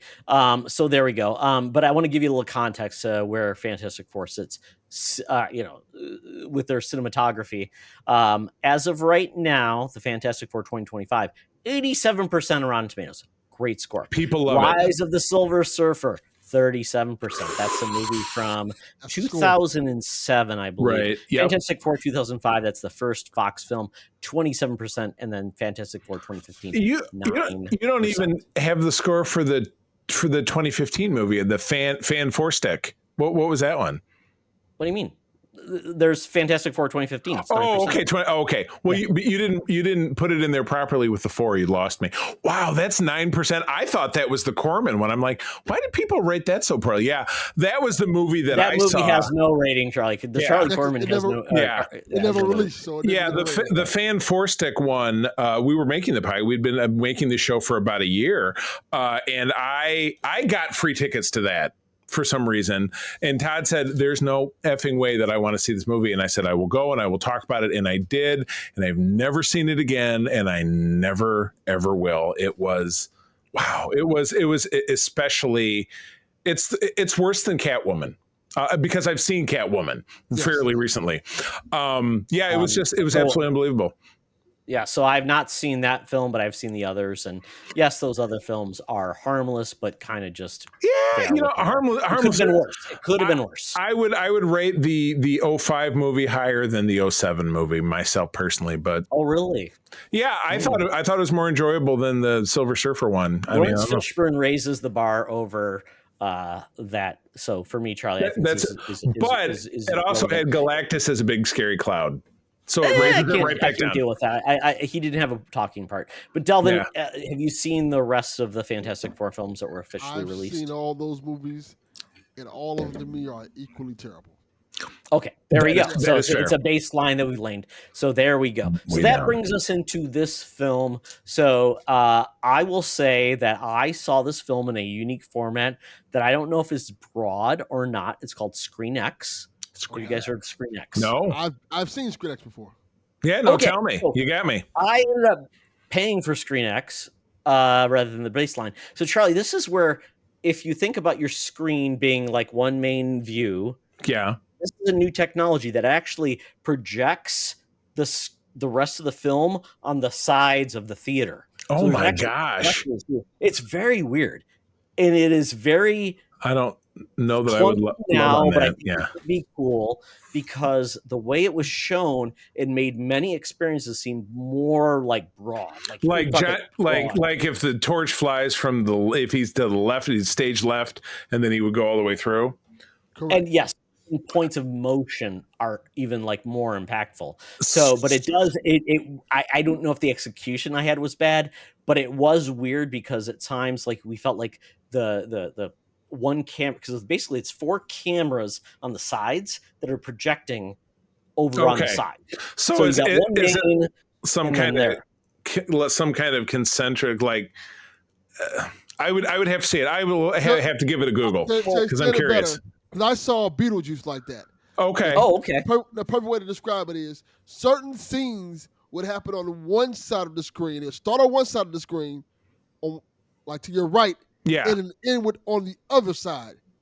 Oh, really? Boy. Yours did that? Delvin, mine did, or almost all just like both always all the time over here. So it was oh boy. So like what would happen was wild. Like when I watched Beetlejuice, the primary action would happen on the front screen that you would see. Yes. So let's say like people are arguing something like that. But let's say somebody walks in the room, you can look on the right-hand side and see across. them walking in the room. Yes. And then walk in the frame. It's pretty cool. It's interesting when it's well done, because even like when you're going in space, when we'll talk about this film, when they're like going through hyperspace or whatever you call it. FTL. FTL.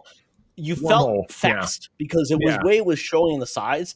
That worked really well. So I feel like this is a technology that will get better over time. Emerging technology. Often at time, the theater felt brighter than it should have at times. So I felt the main screen felt less bright.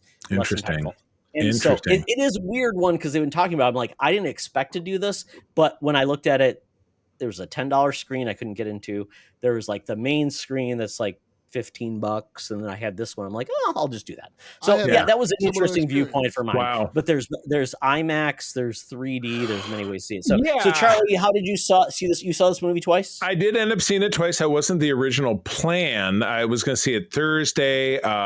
My dog had the procedure; he had to get knocked out, and April didn't want to leave him when she brought him home. So I called up Jonathan Snedeker, my best bud who records with us. I said, "Free ticket, let's go see it." That was in regular 2D, and then of course. April is an enormous Fantastic Four fan. So she's like, I got to see it this weekend, hands down. So we did, we were going to do IMAX, but in IMAX, we just go in and we sit in the front row and it's like, okay, it's a bigger screen. It's not a big deal, but we decided to go because the times jumped around. We decided to do 3D. Which I haven't seen a 3D movie since Avatar. I don't love Avatar, but that's the only way to see it, right? So this in 3D, definitely kind of a cool experience. You know, like when Shia LaBeouf is standing in front of her master in this film, it's in front of your face. It's her, and then it's the big out of focus, but she is like right in front of your face, where what appears beyond seems massive and out of focus, and it's really does give you that nice perspective, kind of the depth of focus, which I thought was pretty cool. So yeah, Delvin, how did you I'd see advocate that? Yeah, I also saw it in real 3D. Oh, okay. Because what happened was when I saw it Thursday night, I guess opening night. Mm-hmm. And when I was buying the tickets, everything was sold out. I love it. And the real 3D area was completely empty. Oh, wow. You sit in the theater by yourself? Yeah, they like when I went to look, there was no tickets sold for that. So that's so crazy. So I was like, I'll just take this. So so I took that. When we got to the theater, there was people in there, but it was nowhere near full. Yeah. Everything else was full, by the way. Yeah, mine was full. Though I went to a Saturday noon 3D, and it was not. There were not many people there, but it was Saturday noon, and on a nice day. So, but Thursday I thought was pretty busy. I'd love to hear that it's selling out. I want this movie to do really well because I liked it so much. But yeah, I saw it Sunday at 2 p.m. Very good theater. Saw it there. Saw it in the Screen X. So so that's kind of just a baseline of how you can see this film. Great. So overall, the film is doing very well. Obviously, the Rotten Tomatoes score is great, and I feel like this is an awesome time to be a fan of comic book movies, especially these franchises that I feel like need some love. So with that, let's get into our actually overview of the film in regards to our feel of the film and not necessarily deep dives because we're going to handle that in the spoiler cast. Keep it kind spoiler of like free. our very spoiler free, but just kind of like where we felt this film. So, Delvin, you kick it off. How did you feel this film, and what is your rating? We go at 9. We go basically a score of 10. 100% score, 1 out of 10. What would you give this film? But basically, before you do that, tell us what you thought of this film and what got you to the score you're going to give it. I think this is not saying much. I think this is the best Fantastic Four movie, and it's not even close. Not even close. Not even close. Yeah. Movie feels well thought out. I like all the casting for the roles. I know people were saying they didn't like Reed Richards for what I've been seeing, but I think Pedro Pascal did a pretty good job as Reed Richards. I think he played it in a very unassuming way, and I really appreciated his acting chops in it. I liked everything they did in the movie. Galactus looks and felt fantastic. It's really cool seeing that character on the big screen and it be Galactus. So big. I kind of really dug that. I kind of dug that we got a different take on the Silver Surfer, maybe a lesser known version of Silver Surfer, but still overall, it's the Silver Surfer. Right. Everything that made the Silver Surfer badass is in this character. Surfing. There was surfing in this movie. Yes. Oh, so cool. I really dug that. I dug that all the Fantastic Four characters feel like they're supposed to feel. Like Reed feels like Reed. Thing feels like Thing. Johnny Storm feels like Johnny Storm. Invisible Woman feels like Invisible Woman. And they add so much to their characters by the little things that they do with the characters. And I will get into that in the spoilers. Yeah. I feel like if I was to rate this, I'd probably give it a 7.5. Because I don't think it's because it's a bad. I think the movie is a perfectly good movie. I just never been a Fantastic Four fan. So for me to enjoy it, because to me, honestly speaking, the Fantastic Four always felt they were corny. Yeah. We were talking about that in the B-roll, which I get it. As a kid reading it, you're like, unless you're reading it in the 60s when it's all brand spanking new. What are you talking about? Adults doing adult things with brothers and sisters? Every kid wants to read a comic about that. And the thing I always thought about the Fantastic Four was like, they're kind of lame, but their villains are really cool. Totally. Like lots Galactus, of great villains. Dr. Doom. Greatest villain of all time. Annihilus. The negative awesome zone, villains. right? Frightful Four. Frightful Four. Yeah, exactly. Yeah, big time. Awesome. Crazy. Awesome. All right. So 7.5. Okay, great. Okay. Considering your love of the other films, that's great. I love it. Way up here. Other films, That's good stuff. Platinum. That's good. All right, I'll jump in. Lifetime fan. I was telling Delvin in the pre-roll. This was a comic book household, both my brother and I. We had the Marvel subscriptions because that was and we had local comic shops, so I picked comics up that way as well. But we got the old school mailed flat in the brown wrapper, no protection. It was a Days Sport poly bag. But of the books my brother got, he was the Fantastic Four guy, but the comics, and he got the Nom, and I think G.I. Joe was quote unquote his. The Nom, yes. All the kids love the Nom. Well, my brother did, but he was into that kind of stuff. I mean, he's an Air Force guy. So, I read it all the while. So I came in just as the very best run of the Fantastic Four was ending. So as the burn run ended, and then we got in, that's when the Thing returned to the team, and it was a whole big thing. Did we get the Sue Storm dominatrix look after that preceded me. That was when she took the Invisible Woman name, which is also something I loved about this, is that we didn't have that mess. But yeah, I've been a fan all the while. April's a great big fan because she grew up reading her brother's copy. So this is a Fantastic Four. We really dig the FF in this house. And the massive disappointment of what we had in 2015 and the toothless 2-part thing in the early aughts, and then the Corman thing that doesn't really exist. It's all a huge disappointment. So going into this movie, just not knowing, but for sure, but the trailers that we experienced and the characterization of what we wanted, and the great fact that every member of this team had something to do and they contributed to the ultimate plot of this film has never been done before with these characters. That was one of the things that I absolutely loved the best, and I'll dig more into that in spoilers. But there was one thing on the CGI side that's going to ding my love of this. So I'm going to do an 8.5 for this. Maybe a 9. Probably a 9. But there was one thing on the CGI side that really annoyed the piss out of me, which I'll talk about in a moment here, that actually takes a whole point away from me. So yeah, God, great film. Go see it. Todd. I'm giving this a 9. I loved that they pulled off the aesthetic of the 60s. Nailed it. That feels like they nailed the era. They nailed the fact that they didn't have to revisit the origin story once Hallelujah. again. They nailed with how they presented it, with it kind of like it felt like a CBS or type of like television production. Right. How they lived in that era.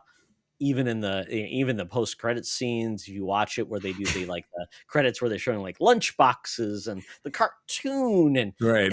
It's great. And the fact that this is a different world, they even say right up front, this is what Marvel it was Earth 828. Yes, absolutely. So it's basically this is a 4 years into a team that is well beloved. It is part of the structure of this universe, and they are part of a celebrity culture. Right. They followed the exact time frame of when the book started, 1961. So the bulk of this film takes place in 1965, and they're the only superheroes on their world, which is cool. We've not really had that before. Well, Spider-Man, I guess Toby's Spider-Man, we had that because there weren't other characters. There wasn't an Avengers on that world. He came out and said, "Wow, what are the Avengers? Is that a band?" Don't you remember in the Tom Holland Spider-Man? Yeah. Yeah. And I love the fact that this is a world where it's 4 years after they debuted. They kind of had a TV audience to say, we love these people. Right. And this is why. And this is a recap of how this is almost like a TV presentation. It's like must-see TV, those type of things. So I just love the way they incorporated it in the world of technology. Some of the things they do where they're printing out things on records, essentially. The archives, which is great. Their costumes, which are feeling like more like sweaters than actually real gear. Right. It's the Art Deco effect. It was so amazing. I love this. And I love the fact that this is not a spoiler, but the fact that they essentially talked about all of the different villains they managed through their entry, which is amazing. Because I've always said this, we need heroes to have some type of history of what they've done. I don't need to see everyone dies face down, but the fact that it can't always be like the first time, and they did a great job with some really goofy stuff, which I love. Some of the characters the villains they introduced was amazing. Yeah. Oh, Delvin? I say I appreciate that. For that recap, they used the lesser known villains. Right. Yeah. So okay, these are the ones you don't expect to see. So all right, we're gonna put them in this little montage, and this is what happened with them. Right.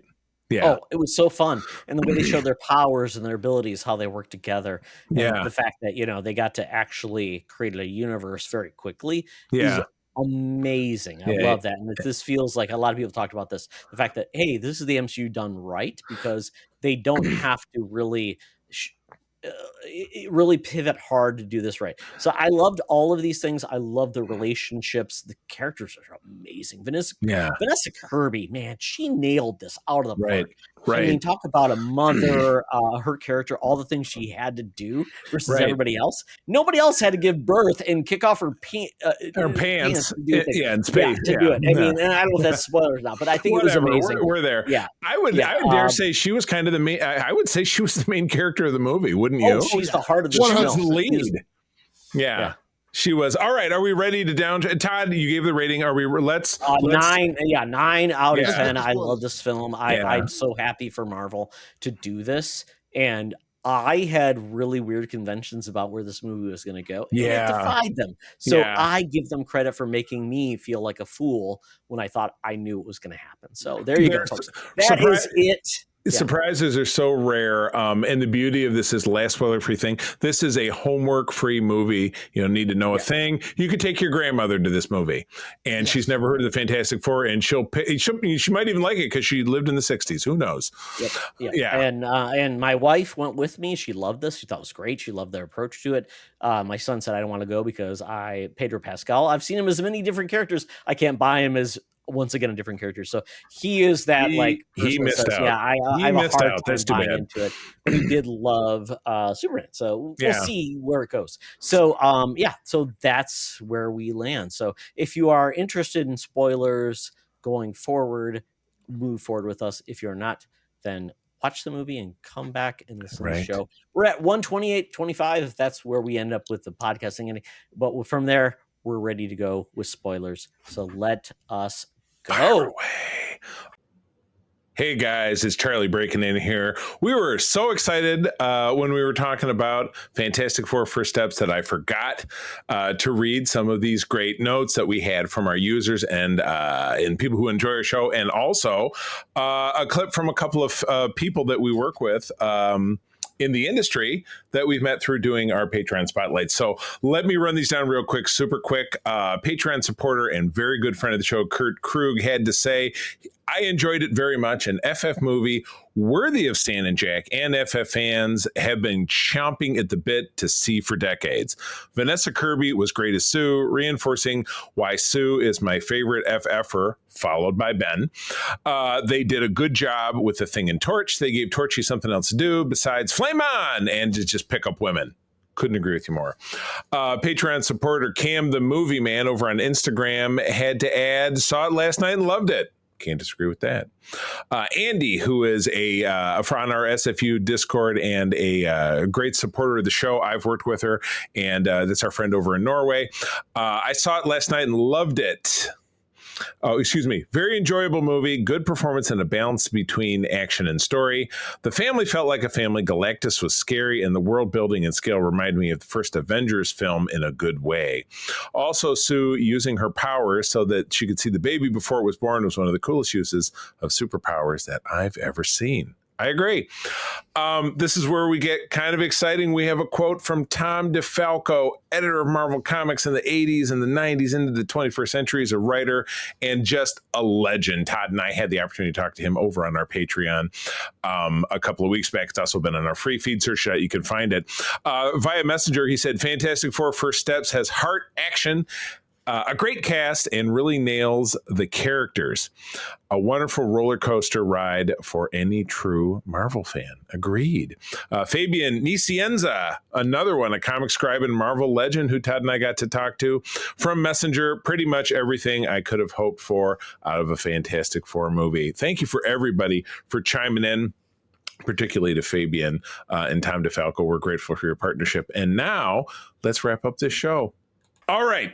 First and foremost, I mentioned, and this is not a portrayal I feel like ever has happened before, everybody had something to do. Johnny Storm, and again, even when they we're going to, in 1961, they're going up in a test flight, they're like, Sue is the idiot girlfriend of Reed Richards, and she wants to bring her kid brother on the flight, and Ben's the test pilot, so it's like Ben and Reed are the men, and Sue is the cowering little woman, and her brother is an idiot, and whatever. In this movie, they all were intellectual equals to a degree. I mean, nobody is as smart as Reed, but Ben, best pilot in the world, Johnny, linguist, thinker, creator, Sue, diplomat, founder of basically what is the United Nations, the Future Foundation. Great two-time cameo of an empty chair in front of the Latveria. Oh, love that too. Oh, I love that. But that was the thing. Head and Shoulders, I think that was one of the best things about this film. And they found a way to elevate Sue, a woman in this film, without feeling like the scene in Endgame where all the women drop down and they're like, now the women are going to kick ass. She earned everything she kicked ass. She felt about it. She didn't kick ass just by blowing things up with her powers, although very conclusively proved at the end of this film that she is the most powerful member of the team and always has been, because she defeated Galactus. It was her. Yeah. She showed that, the movie told you in so many words, that she is the leader of this team. Yeah, exactly. And I think that was really cool to do that. Hey, Reed might be the smart one, but this team is led by Sue Storm. And they live in this great 1960s where it's not, New York isn't disgusting. People are kind of nice to each other. They don't seem to have problems, with the same kind of race or sexism in the same way. But of course, it was touchstones. This is the very much feeling like if New York was like a comic book, and you had like, oh, I can just go to the store. It's like Seinfeld's version of New York in 1960. It was very much so. One of the things I loved about this was the portrayal of Yancey Street. Yes. I thought the way that they fleshed out Yancey Street and made it feel lived in, right, in like a neighborhood that you've seen the thing goes in the regular. He's just walking around his neighborhood. Right. No Yancey Street gang trying to mess him up. He's happy to be home. He's not. I mean, one of the hallmarks of the Ben Grimm character is that he's tortured. I'm a monster. No one can love me. Everybody loves him. And he loves everybody. Yeah. The kids are like, pick up the car, flip the car around, and all this different stuff. So let me jump in and inform you on who I was going to say Susie Rosman is. Rachel Rosman is. She is an original character because I had to look her up. Roz was Kirby's wife. So Kirby's wife was the physical incarnation of the New Gods character over in DC, Big Barda. I did read that. But really? Take a look at her. Take a look at that art. That's how it was the article that I read. So that's my wife, Big Barda. Yeah, exactly. Women like to be called big, right, Delvin? Did he get a big punch in the nuts after he did that? I would imagine. Yeah, exactly. Women like it when you talk about their weight. I was going to say, Charlie, it was a nice moment when things are going down and Ben is checking in on Rachel. Right, because the Jewish center, right, which is a touchstone of Ben's. He's Jewish, and going in there, which is great. Quick sidebar: Eben Mas Bacharach, who is from Boston, is Jewish. I did find it weird and probably a little like they probably shouldn't have done that. He is wearing a B, which I'm assuming stands for Boston, or it means Ben. I'm just going to say it means Ben because there's no way somebody from New York City is wearing a Boston Red Sox hat. That's kind of a no-no. So I was a little weirded out by that. But the more I thinking about it, maybe the B just stood for Ben. Because he said, I loved, Todd, to your point, talking about that scene. She's like, what can I do for you? Did you come here for guidance? So she's obviously a religious official in some regard. She says, no, I just wanted to see how you were doing, but they don't get ridiculous. Like, now we're having a big romance and she's making out with the rock man. It was very touching and she smiled and that's all we needed. Yeah, exactly. That's all we needed. And I felt like, yes, that there was a moment when he talked about, he saw himself in the TV where he's like this, and then he got changed. So he got like that. But I like the fact that Ben was also worried about his appearance. So the fact that he needed to shave and he had the beard, which I thought was fun. And I'm like asking Chris, I'm asking my wife, I'm like, well, does his toenails grow? Well, and what about the hair in his head? I mean, yeah, we're both bald. Obviously, we don't have to worry about much here, but I mean, obviously, your beard and things like that. So, I mean, do you think it was all about you think his toenails grow?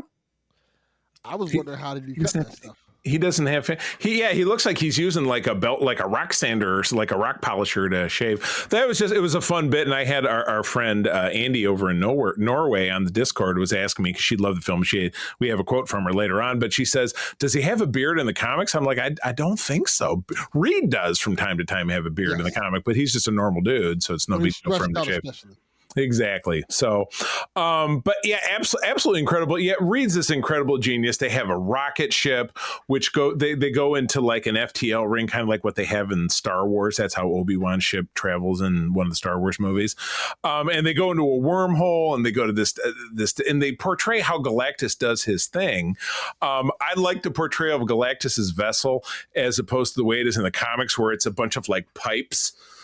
This was just like it looked like a big like metal grinder or something. It was perfect for eating planets. It was pretty awesome. And you saw once they got sucked in as they're walking that there's, big processing, like it's moving all the rubble and stuff. So it's very real. And the 3D kind of made it. The tubes of the internet leading all the pipes into, because it's like, that's the big thing with Galactus in this. It talks about his insatiable hunger, which is a curse, which means he can't stop himself because he's essentially saying, I have no control over this hunger. I just have to move forward because I need to essentially live. it never stops. I need to live. Right. And I've got this herald, which will lead me to find planets Right. that can satiate at least Right. as much as I need, which Mhm. brings us into Shalabel, which Right. leads us into like how she was brought in. That was a great connection with Yeah. all of these things. So Delvin, I'm going to ask you really quickly. Northern Rad is the primary. Right. What sorcerer. to think about? Did you Correct. care that was Shalabal? No, I didn't care because you can always bring in Northern Rad. You know, It's not like you can have either one or the other. You can have both. People keep trying to like make this big deal about it, but yeah. I had to slap down our friend Kurt, who has a quote later on, but he says, "Well, I didn't like that they had a female one," and I'm like, "But it was part of the story." He was like, "Yeah, you're right." So I said, "Don't play that card, man. Don't be an old white guy who just says, well, I don't like that they changed a thing and blah blah blah." If they did it for no reason, like in the 2015, where it's like, Johnny Storm is Michael B. Jordan now. Why?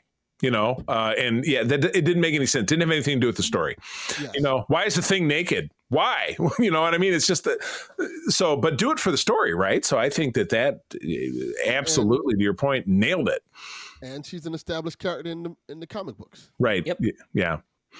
Absolutely right. So yeah, one thing, I guess, maybe even factoring into how I was feeling about why I lowered the score a little bit. I know that they have to make Galactus a villain, but Todd, as you were describing, Galactus is this was a line from Star Trek once, like a whale who roams the ocean eating cuttlefish. He is not evil; he is feeding. So in a lot of ways, that is how Galactus is portrayed in the comics: is that he's just surviving. Where when we finally see him in the third act and he crashes on Earth, he seems very cruel and malicious, and his goal is to take this child because the child can cure him, or that's what he says. So he's very much more eviler, I guess, than I would expect. But that's cinematics. You've got to have a bad guy in a situation like this. But yeah, Galactus never really struck me as the biggest of villains. He was just the whale in the ocean who was eating tiny fish because they would go into his mouth as he was going along. So I don't know. That was one point on this. I thought was interesting about this. Please. The solution to Galactus kind of is shitty if you really think about it. A little bit. Like they just moved Galactus somewhere else so he can terrorize other people. Yes. In fairness, and this was one thing I said to April when we got home. I said, what do they do with his ship? It's just in Earth orbit. They can't move it, right? They're not going to send a couple tow trucks up there and we got to take it to the impound yard. So, and that's how he eats planets, right? So basically they kind of sends him to die wherever they send him because he's just going to starve, or maybe Shalabal's she's going to kill him or something. So they kind of killed him, but he kind of had it coming. So, but yeah, he's going to start because he didn't get his ship. That's a good point. Yeah. I foresee this as being something because I'll be honest. So for anybody that saw Thunderbolts, there was the end credits where we saw the Fantastic Four ship. Right. I really thought the flim flam was going to be they couldn't stop Galactus from killing their universe. Yeah, so I thought that was going to be the flim flam too. I was so glad that was not not the case. Oh, I was elated. I was so surprised. I was elated because you're right.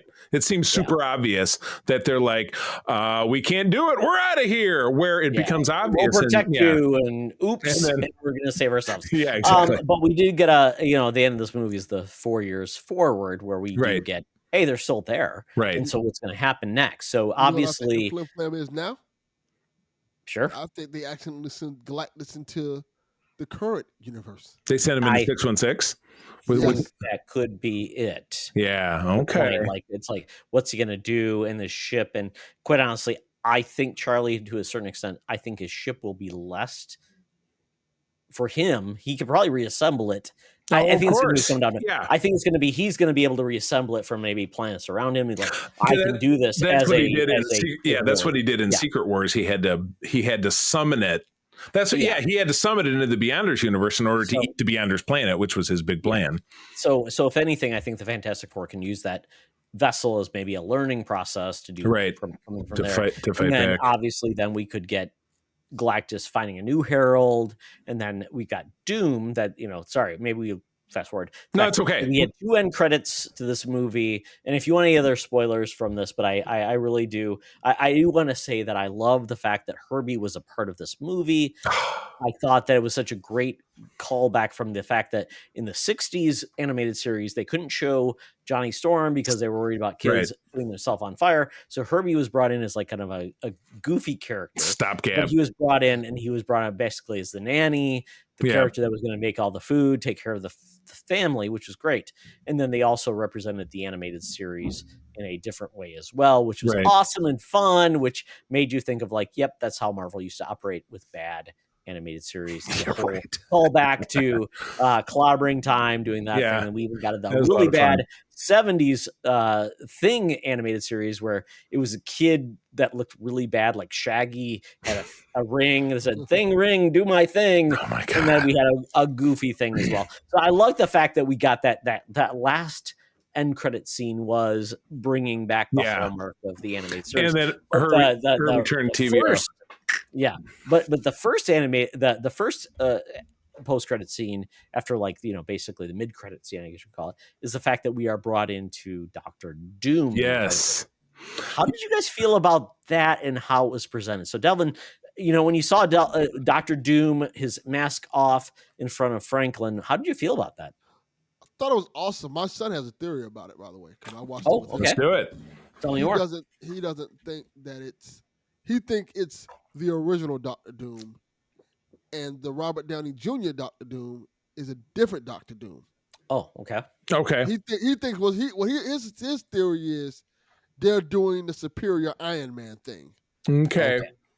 Where essentially Doom is dying and he takes the body of Tony Stark. Okay. Oh, that's possible. Yeah. I think one of the videos that I saw, and I kind of get this, is that he's because his back is to the camera. Obviously, it's a stunt double. People were like, "Oh, it's really Robert Downey Jr. in there." No, it wasn't. I don't. I think they didn't. I think they Mandalorian this bit. I think that when he takes his mask off to show Franklin, who's 5 years old in this, and his face is probably all disfigured and stuff, and perhaps Franklin heals him at some juncture, and he becomes Robert Downey Jr. Who's to say? But it's nice that we have that. We got 18 months to have all these fan theories before we see Doomsday, before we see really what's going on. I think it was well done. That part of it was well done. They didn't really belabor it. People in the know knew that we were moving in that direction, but it wasn't so heavy-handed. Like, and here's Dr. Doom, and it was just scary. An odd take, I would say. It just felt a little bit odd because obviously we're fast forward 4 years. We got Franklin as like a 5-year-old, 4-year-old, whatever.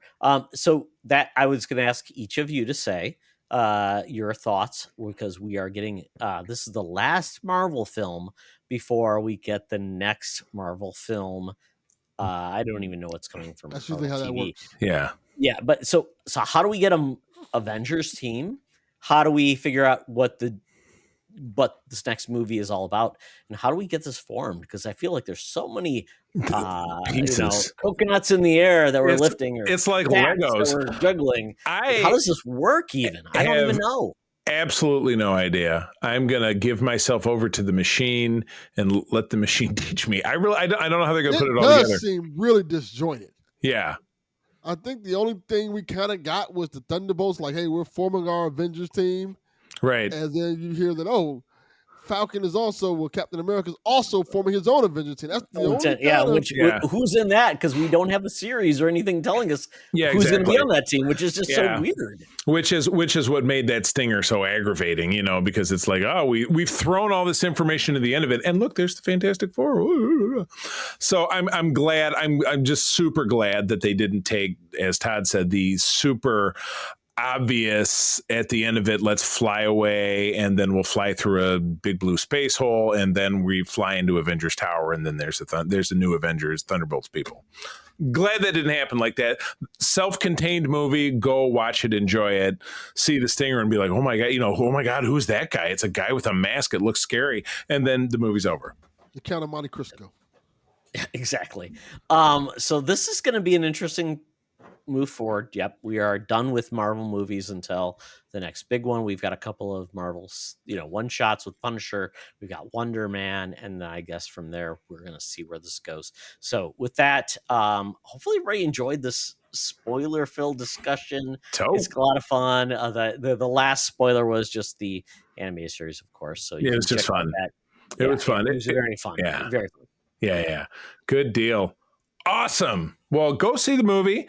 It's out there now, and you're sure to enjoy it. But with that is the end of the program. Delvin, my man, I'm glad that we actually met, even though Todd swore, him, man. He's totally been on the show, man. He's totally been on the show. But I was so glad to He has been on the show just now with you. Sorry. There is no show without me, Todd. You've always known that. But this has been awesome. But Delvin, where do people find you out there in the inner world? You can find me on Blue Sky at Delvin Cox. I want to say, yeah. That sounds easy. Find me on Twitter, which I don't really use anymore because Twitter's awful. Delvin_Cox.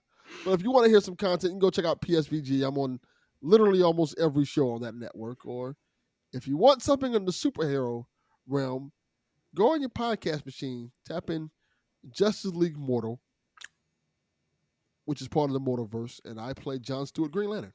Woohoo! That's awesome. Todd, what about you? I'm on the Blue Sky at Todd Oxtra, at Secret Friends Unite, and also on the Threads, Instagram, and Facebook at Toxtra at Secret Friends Unite. Totally awesome. Well, I can be found on my big three socials, which would be Instagram, Threads, and the Blue Sky. I am at the C3 THECEETHREE. I spend a ton of time over on our Secret Friends Unite Discord. Awesome place to have fun, safe chats about pop culture and geek stuff. I also just this week took over hosting Holocron Chronicles on our network. That is our Star Wars show. Peter, who has been my co-host of 4 years over on our Star Trek show, Code 47, is now the permanent host on there with me. We covered a very odd movie that was George Lucas's directorial debut back in 1971. It's a trip, and I would encourage you to tune in. It'll be out this week, so definitely do that. But thank you so much for joining us, everybody. As always, I'm going to tell you that sharing is caring, and keep on trucking. Be the hero, not the villain. In a truck. It's Clobberin time. This podcast is part of the Secret Friends Unite podcasting network, available on Apple Podcasts, Spotify, and podcast services around the galaxy, as well as video on our YouTube channel. You can support Secret Friends Unite by becoming a Patreon member, get bonus programs and more over at patreon.com/secretfriendsunite. Join our Discord community for even more discussions on all things geek. For all the latest updates on Secret Friends Unite, make sure to follow us on Threads at secret.friends.unite and visit secretfriendsunite.com. Find our merchandise at TeePublic and Redbubble. Thanks for listening, and may the Force live long and prosper.